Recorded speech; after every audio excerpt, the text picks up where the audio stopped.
কি বলছিস? তুই স্কুল যাবি না? তুই কি ভেবেছিস কি তোর রোজ রোজ তোর নাটক হচ্ছে? ডেলি তো স্কুল যায়, রোজ রোজ স্কুল যেতে ভালো লাগে না। একদিন না গেলে কি হবে কি? দাঁড়া, তোর মজা দেখাচ্ছি। দাঁড়া, তোর মজা দেখাচ্ছি। রোজ রোজ স্কুল কামাই করো তোর, দেখাচ্ছি মজা। দাঁড়া না।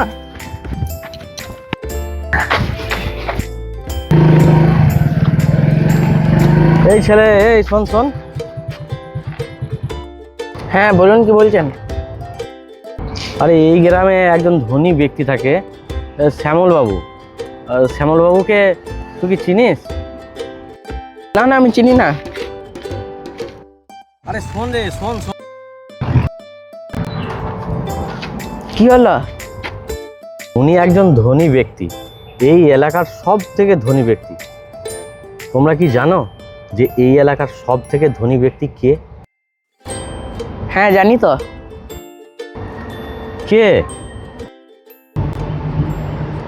আমি। কি বলছো তুমি? হ্যাঁ আঙ্কেল, এখানকার সব থেকে ধনী ব্যক্তি কিন্তু আমি। তোর বয়সই বা কত রে? আর তোর কাছে এমন কি আছে যে তুই ধনী ব্যক্তি এই গ্রামের সব থেকে? আমার কাছে আমার মা আছে। মা থাকলে কি ধনী হওয়া যায় নাকি? হ্যাঁ আঙ্কেল, আমার যখন জ্বর হয় মা সারা রাত আমার মাথার গোড়ায় জেগে বসে থাকে, আমার যত্ন নেয়। এটা কি টাকা দিয়ে কিনতে পাওয়া যায়? আপনিই বলুন। আমি যখন কান্নাকাটি করি মা আমাকে আদর করে বুকে টেনে নেয়। তা আপনিই বলুন, এই বুকটা কি পৃথিবীর সব থেকে নিরাপদ স্থান নয়? এটা কি পয়সা দিয়ে কিনতে পাওয়া যাবে?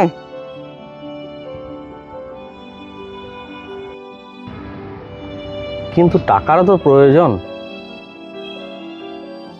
হ্যাঁ, টাকারও প্রয়োজন, কিন্তু মা ডাকটা কি টাকা দিয়ে পাওয়া যায়? যেমন আমি মা, ও মা, মা গো, এটা কি পাওয়া যায় টাকা দিয়ে? আপনিই বলুন। তাছাড়া পৃথিবীতে অনেক ধনী ব্যক্তি আছে, অনেক বড় লোক আছে, তাদের অনেক বড় বড় বাড়িও আছে, কিন্তু তাদের বাড়ি ফাঁকা। কেন জানেন? কারণ সেখানে মা নাই। হ্যাঁ রে, তুই এই ছোট বয়সে এত কিছু জানলি কি করে? হ্যাঁ, এই সব কিছু আমি আমার মায়ের কাছ থেকেই শিখেছি। ভালোবাসা, সম্মান, মানুষ হওয়া। পৃথিবীতে যাদের কাছে মা আছে তারা গরিব হতে পারে, কিন্তু নিঃস্ব নয়। জানিস বাবু, আমার মা নেই, অনেক দিন হয়ে গেল।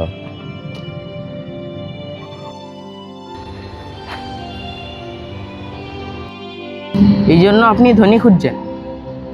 আসলে আপনি ধনী খুঁজছেন না, আপনি আপনার মাকে খুঁজছেন। স্যার, আমরা গরিব হতে পারি, কিন্তু ভগবান আমাদেরকে সম্পদ দিয়েছে। এই যে আমার ছেলে, চ।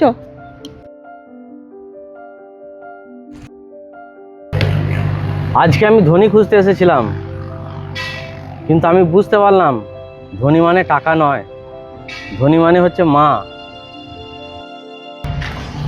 যার কাছে মা আছে সে পৃথিবীর সব থেকে ধনী।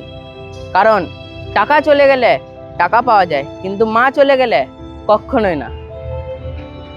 মা, তুমি বাড়ি যাও, আমি স্কুল চলে যাচ্ছি।